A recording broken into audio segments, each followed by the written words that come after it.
आसपास विभिन्न प्रकार के जीव जंतु हमें देखने को मिलते हैं। कुछ ऐसे जीव जंतु भी होते हैं जो कि बहुत छोटे आकार के होते हैं और कुछ ऐसे जीव जंतु भी होते हैं जो बहुत बड़े आकार के होते हैं। छोटे जीव जंतुओं को हम अपनी नग्न आंखों से नहीं देख सकते। जैसे उदाहरण के लिए अगर मैं कहूं जीवाणु,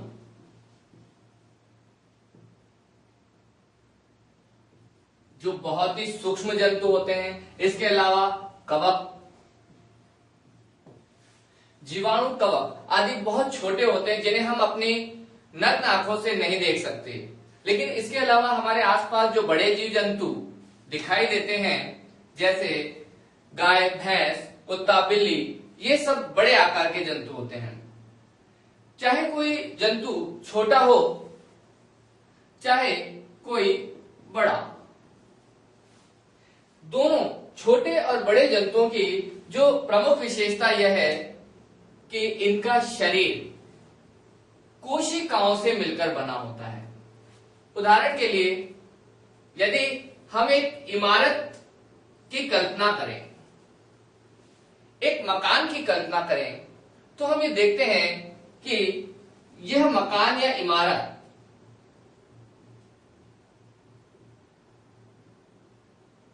छोटी छोटी ईंटों से मिलकर बनी होती है। यानी छोटी छोटी ईंटें जिस प्रकार से किसी भी मकान की एक इकाई है, ठीक उसी प्रकार से हर जीव जंतु का शरीर छोटी छोटी इकाइयों से बना होता है और उन छोटी छोटी इकाइयों को ही हम जानते हैं कोशिका के नाम से। सबसे पहले हम बात करेंगे कोशिका की परिभाषा कि कोशिका की परिभाषा क्या है।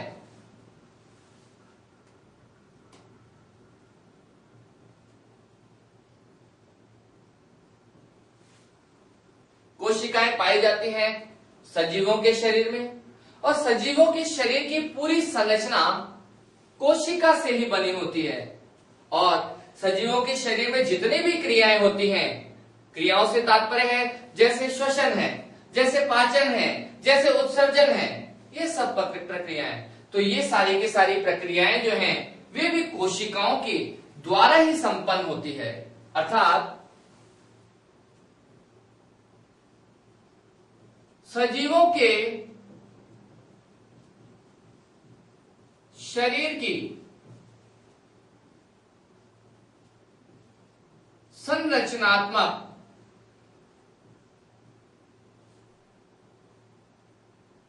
व क्रियात्मक इकाई को कोशिका कहते हैं।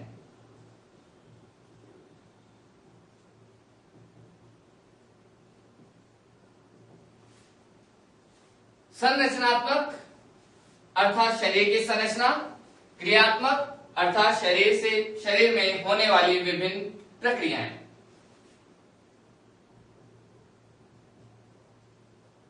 कोशिका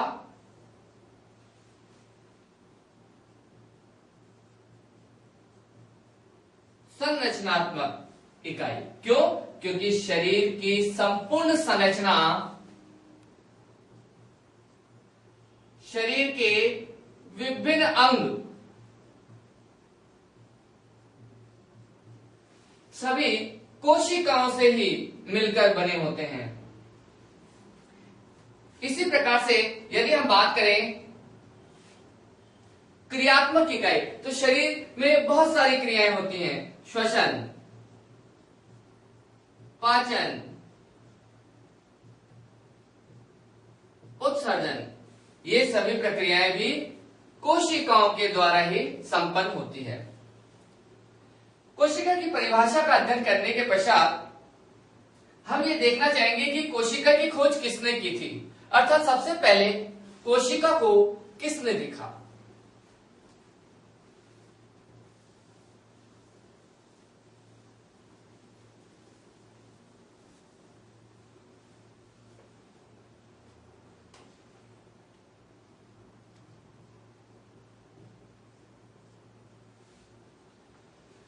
कोशिका की खोज रॉबर्ट हुक नामक वैज्ञानिक ने 1665 में की।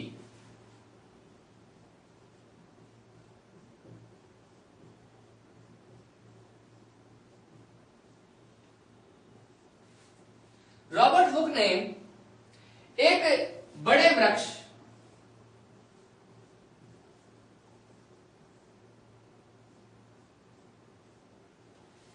के तने पर पाई जाने वाली छाल, जिसे कॉर्क भी कहते हैं, उस कॉर्क को उतारा और इस कॉर्क का सेक्शन काटकर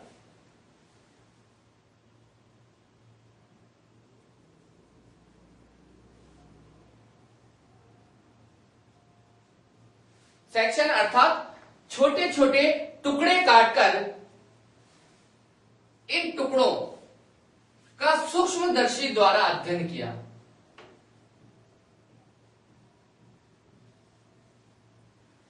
सूक्ष्मदर्शी द्वारा जब उन्होंने कॉर्क की कोशिकाओं का अध्ययन किया तो ऐसी स्थिति में इस कॉर्क की कोशिकाओं में या इस कॉर्क में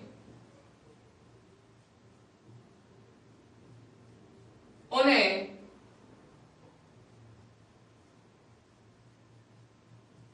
मधुमक्खी के छत्ते के समान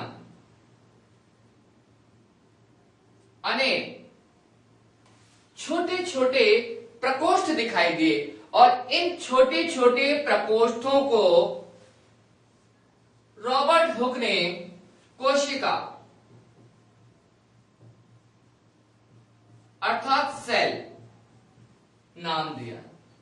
इस प्रकार से हम ये देख सकते हैं कि रॉबर्ट हुक ने 1665 में कॉर्क की कोशिकाओं का सेक्शन काटकर सूक्ष्मदर्शी द्वारा जब अध्ययन किया तो उन्होंने उसमें मधुमक्खी के छत्ते के समान अनेक छोटे छोटे प्रकोष्ठ दिखाई दिए, जिन्हें उन्होंने कोशिका नाम दिया। अर्थात कोशिका की खोज का श्रेय रॉबर्ट हुक नामक वैज्ञानिक को दिया जाता है। रॉबर्ट हुक ने जिन कोशिकाओं को सबसे पहले देखा था, वास्तव में इन कोशिकाओं में जीव द्रव्य नहीं पाया जाता और जिन कोशिकाओं में जीव द्रव्य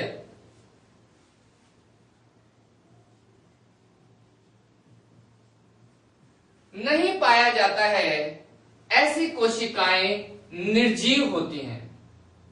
अर्थात रॉबर्ट हुक ने जिन कोशिकाओं को देखा था वे निर्जीव कोशिकाएं थी। ऐसी स्थिति में 1674 में एक वैज्ञानिक एंटोन वॉन ल्यूवेनहॉक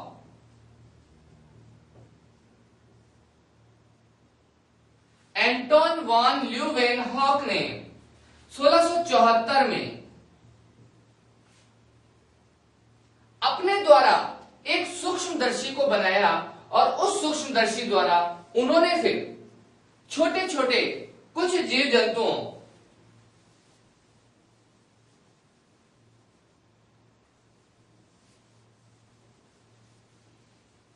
जैसे जीवित कोशिकाओं जैसे जीवाणु,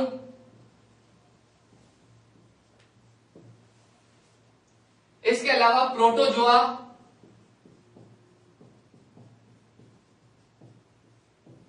इसके अलावा जीवाणु, प्रोटोजोआ, रक्त कोशिकाएं,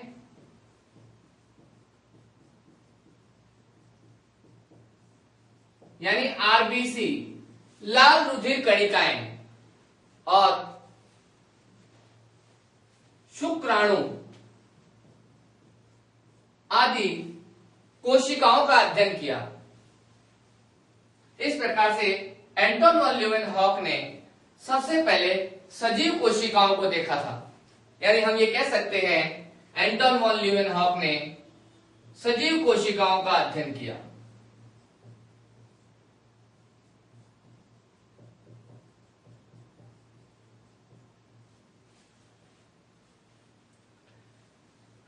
कोशिका की खोज का अध्ययन करने के पश्चात अब हम कोशिका की सामान्य संरचना का अध्ययन करेंगे कि ये कोशिकाएं जो होती हैं इनकी संरचना किस प्रकार से होती है। इस प्रकृति में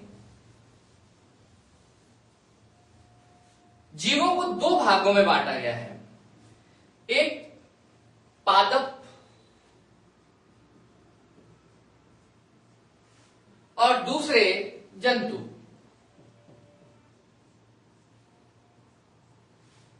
पादप और जंतु दोनों की कोशिकाओं में कुछ अंतर होता है।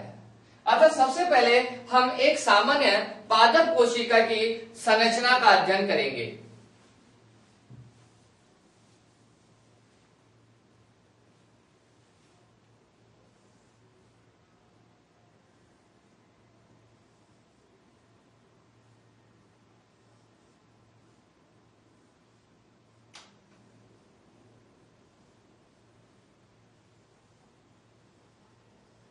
एक सामान्य पादप कोशिका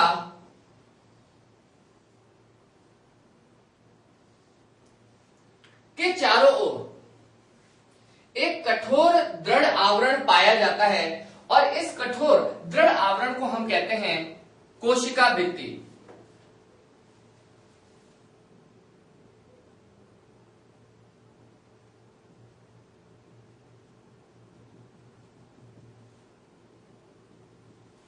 इस कोशिका भित्ति के भीतर की ओर, इसके ठीक भीतर की ओर एक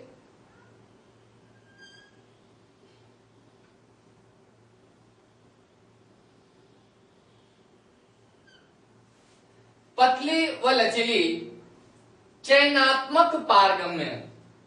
चयनात्मक पारगम्य अर्थ को हम ये समझेंगे किस प्रकार से कि बाहर से भीतर की ओर कुछ विशेष प्रकार के चयनित अणु और आयन ही बाहर से अंदर या अंदर से बाहर आ जा सकते हैं।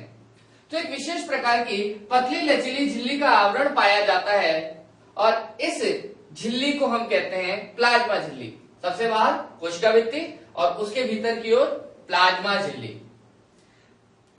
इस प्लाज्मा झिल्ली के भी भीतर का संपूर्ण जो भाग है वह संपूर्ण भाग जीव द्रव्य कहलाता है और इस जीव द्रव्य में हमें दो प्रमुख भाग दिखाई देते हैं।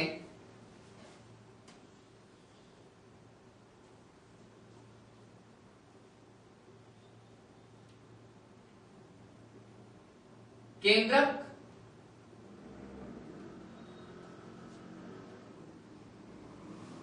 और इसके अलावा शेष बचा संपूर्ण भाग कोशिका द्रव्य। केंद्रक को कोशिका का नियंत्रण कक्ष कहा जाता है क्योंकि यही केंद्रक कोशिका के अंदर होने वाली विभिन्न जैविक क्रियाओं का नियंत्रण करता है। इस केंद्रक में आनुवंशिक पदार्थ के रूप में गुणसूत्र पाए जाते हैं।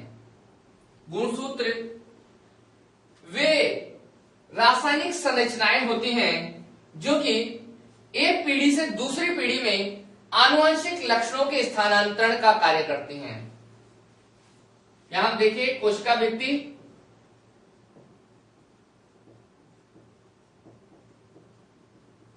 इसके भीतर की ओर प्लाज्मा झिल्ली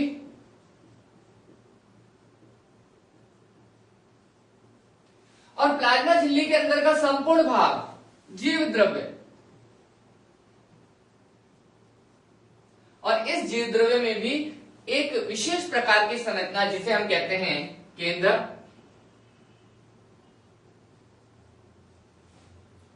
और केंद्र के अलावा संपूर्ण जो तरल भाग है जिसे हम कहते हैं कोशिका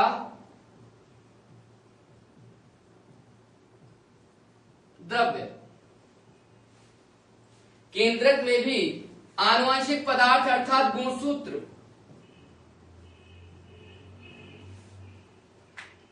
बाकी शेष बचा जो कोशिका द्रव्य होता है उसमें विभिन्न प्रकार की संरचनाएं पाई जाती हैं। इन संरचनाओं में सबसे पहली चीज पादप कोशिकाओं के अंदर इस कोशिका द्रव्य में एक या दो बड़े आकार की खोखली संरचनाएं दिखाई देती हैं,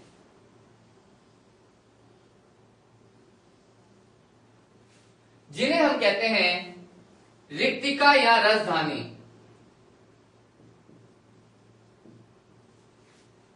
रिक्तिका या रसधानी। और शेष जो बचा संपूर्ण जो कोशिका द्रव्य होता है, उसके अंदर विभिन्न प्रकार के कोशिकांग झिल्ली युक्त संरचनाएं होती हैं, जैसे माइटोकॉन्ड्रिया, जैसे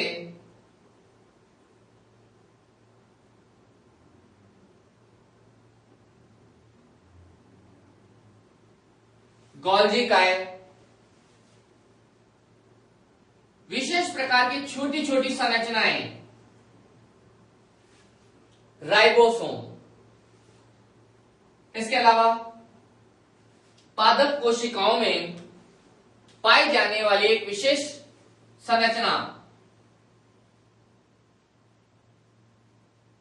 हरित लवक आदि संरचनाएं पाई जाती हैं। अंतर्द्रवी जालिका,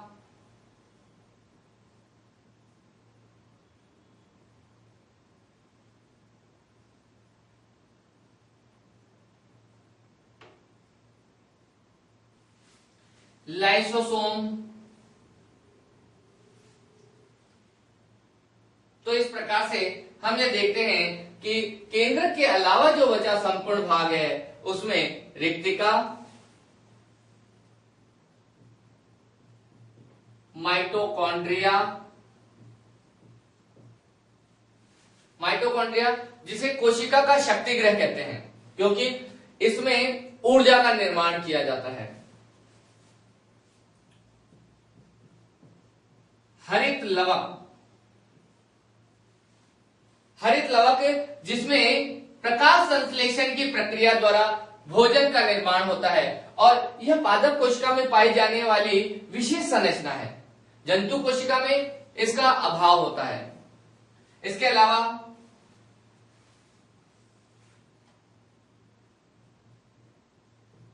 गोल्जी काय,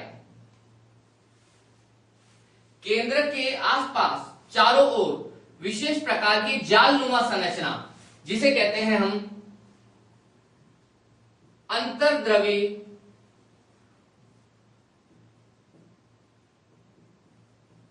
जालिका।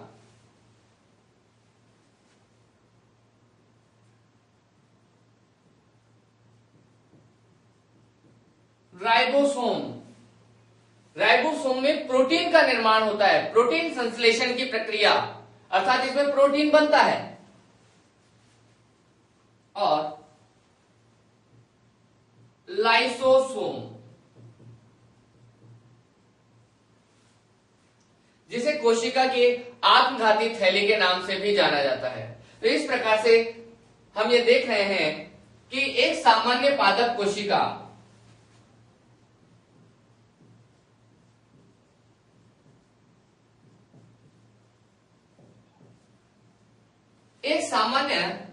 कोशिका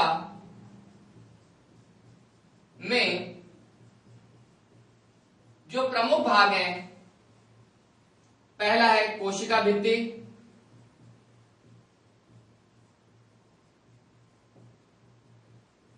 जो कि इसका सबसे बाहरी आवरण है।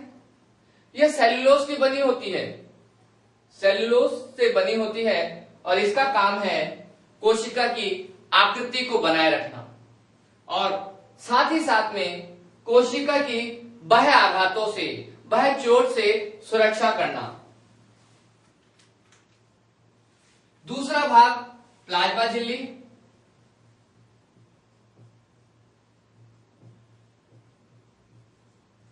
और प्लाज्मा झिल्ली के अंदर का संपूर्ण भाग जो है जीव द्रव्य। इस जीव द्रव्य में भी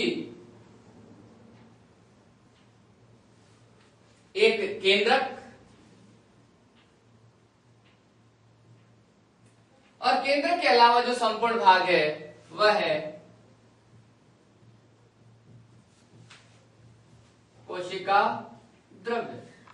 और इस कोशिका द्रव्य में विभिन्न प्रकार की संरचनाएं, जैसा हमने देखा हरित लवक, माइटोकॉन्ड्रिया, इसके अलावा राइबोसोम, गोल्गी काय, अंतर्द्रवी जालिका, लाइसोसोम आदि पाए जाते हैं। ये पादप कोशिका की सामान्य संरचना है। पादप कोशिका की सामान्य संरचना का हमने अध्ययन किया। अध्ययन करने के पश्चात हम अब जंतु कोशिका की सामान्य संरचना का अध्ययन करेंगे।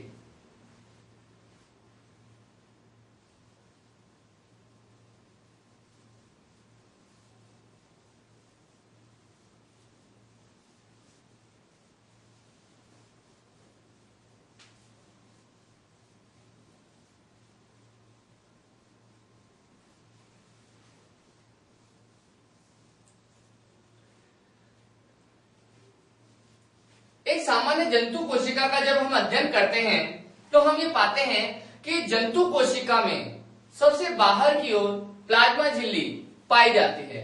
कोशिका भित्ति का इसमें अभाव होता है। अर्थात सबसे पहले किसी भी जंतु कोशिका में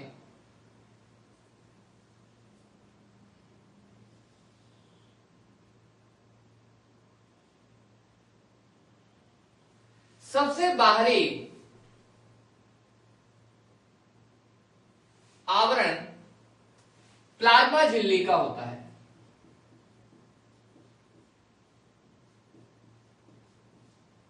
जो कि पतली व लचीली झिल्ली होती है। और इस प्लाज्मा झिल्ली के अंदर का संपूर्ण भाग जीव द्रव्य होता है। इस जीव द्रव्य में भी एक केंद्रक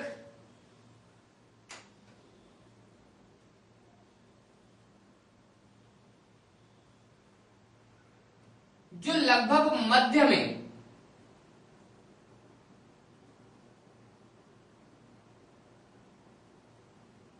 पाया जाता है। इस केंद्रक के अलावा जो बचा, केंद्रक और केंद्र के अलावा जो संपूर्ण भाग है वह है कोशिका द्रव्य।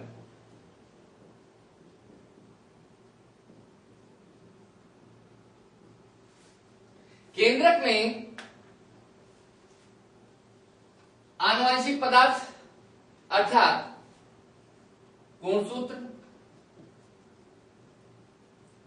पाए जाते हैं। गुणसूत्र के अलावा भी कुछ संरचनाएं होती हैं, जैसे केंद्रिका या अन्य संरचनाएं। केंद्र के अलावा जो संपूर्ण जो कोशिका द्रव्य है उसमें सामान्यतः वही संरचनाएं हमें देखने को मिलती हैं जो कि हमने पादप कोशिका में देखी थी।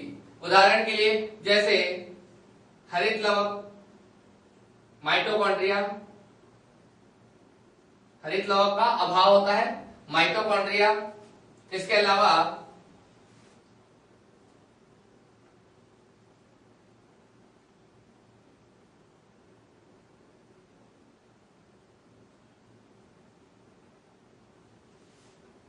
गोल्गी काय,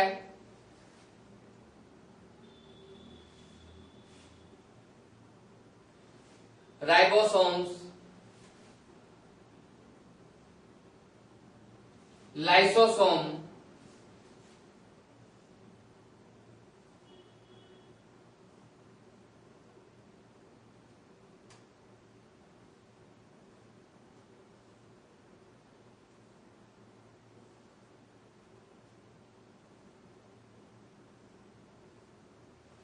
अंतर्द्रवी जालिका। इन सभी संरचनाओं के अलावा जंतु कोशिका में एक विशेष संरचना भी पाई जाती है जो पादप कोशिकाओं में मुख्यतः नहीं पाई जाती है, और वह है केंद्र के निकट ही पाई जाने वाली एक संरचना जिसे कहते हैं तारक काय।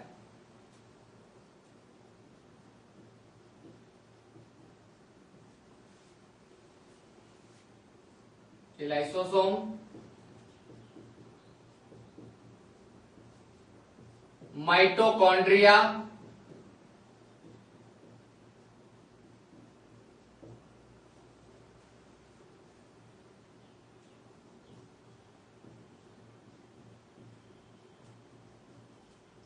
राइबोसोम,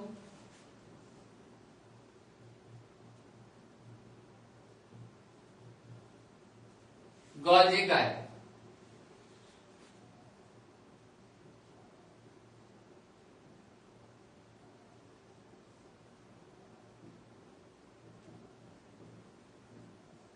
अंतर्द्रव्य जालिका।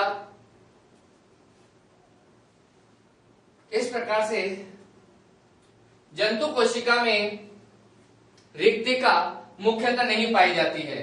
जो पादप कोशिकाओं में हमने देखी, रिक्तिका का मुख्यतः अभाव होता है। यदि रिक्तिकाएं पाई भी जाती हैं तो वे बहुत छोटे छोटे आकार की हो सकती हैं। इसके अलावा कुछ अन्य कोशिकांग जैसे पराक्सीसोम, स्पिरोसोम, ग्लाइऑक्सीसोम भी हमें दिखाई देते हैं जंतु कोशिकाओं में। एक सामान्य जंतु कोशिका के अंदर जो प्रमुख भाग हमने देखे,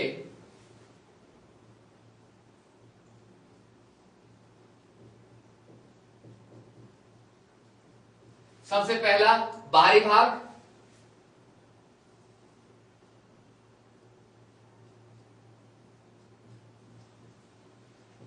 प्लाज्मा झिल्ली। दूसरा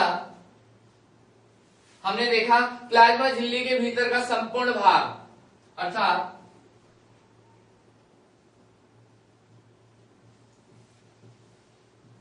जीव द्रव्य। और जीव द्रव्य के भी हमने दो भाग देखे, एक तो केंद्रक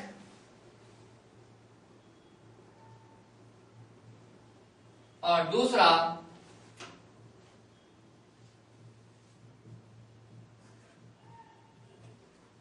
कोशिका द्रव्य। कोशिका द्रव्य में हमने विभिन्न प्रकार की संरचनाएं देखी। इन सभी संरचनाओं जैसे माइटोकॉन्ड्रिया, लाइसोसोम, राइबोसोम, गोल्जी काय आदि सभी को हम कोशिकांग कहते हैं। इस प्रकार से हमने एक सामान्य जंतु कोशिका की संरचना का अध्ययन किया।